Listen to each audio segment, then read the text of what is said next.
संजय दत्त का शराब के नशे में श्रीदेवी के होटल के कमरे में घुसना बॉलीवुड के सबसे चर्चित और चौंकाने वाले किस्सों में से एक है। ये घटना 1983 की है, जब श्रीदेवी और जितेंद्र की फिल्म हिम्मतवाला की शूटिंग चल रही थी। इस पूरे विवाद और उसके बाद दोनों के रिश्तों पर जो असर पड़ा, उसकी पूरी कहानी इस प्रकार है। संजय दत्त श्रीदेवी के बहुत बड़े फैन थे। उस दौर में संजय दत्त बॉलीवुड में नए थे और श्रीदेवी एक बड़ी स्टार बन चुकी थीं। संजय दत्त उनसे मिलने के लिए बेहद उत्सुक थे। शराब के नशे में थे धुत। जब संजय दत्त को पता चला कि श्रीदेवी मुंबई में शूटिंग कर रही हैं, तो वे उनसे मिलने सेट पर पहुंच गए। उस समय वे शराब के अत्यधिक नशे में थे। होटल के कमरे में एंट्री, सेट पर श्रीदेवी न मिलने पर संजय दत्त सीधे उनके होटल के कमरे तक पहुंच गए। उन्होंने जोर जोर से दरवाज़ा पीटना शुरू कर दिया।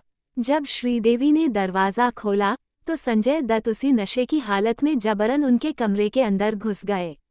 बुरी तरह डर गईं श्रीदेवी। संजय दत्त की ऐसी हालत और इस तरह अचानक कमरे में आने से श्रीदेवी बुरी तरह डर गईं और चिल्लाने लगीं। इसके बाद वहां मौजूद लोगों की मदद से संजय दत्त को कमरे से बाहर निकाला गया।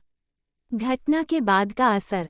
संजय दत्त को कुछ याद नहीं था। मीडिया रिपोर्ट्स के अनुसार संजय दत्त ने बाद में एक इंटरव्यू में स्वीकार किया था कि वे उस रात इतने नशे में थे कि उन्हें खुद याद नहीं कि उन्होंने कमरे में जाकर क्या किया या क्या बात की।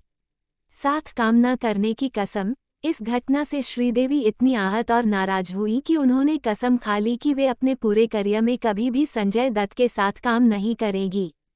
सालों बाद गुमराह फिल्म में साथ काम। सालों बाद जब संजय दत्त का स्टारडम बहुत बढ़ गया, तब मजबूरी और मेकर्स के दबाव में श्रीदेवी को उनके साथ महेश भट्ट की फिल्म गुमराह 1993 साइन करनी पड़ी। हालांकि इस फिल्म के सेट पर भी दोनों के बीच दरार साफ दिखती थी। दोनों सेट पर एक दूसरे से बिल्कुल बात नहीं करते थे। जैसे ही डायरेक्टर कट बोलते, श्रीदेवी तुरंत संजय दत्त से दूर चली जाती थीं।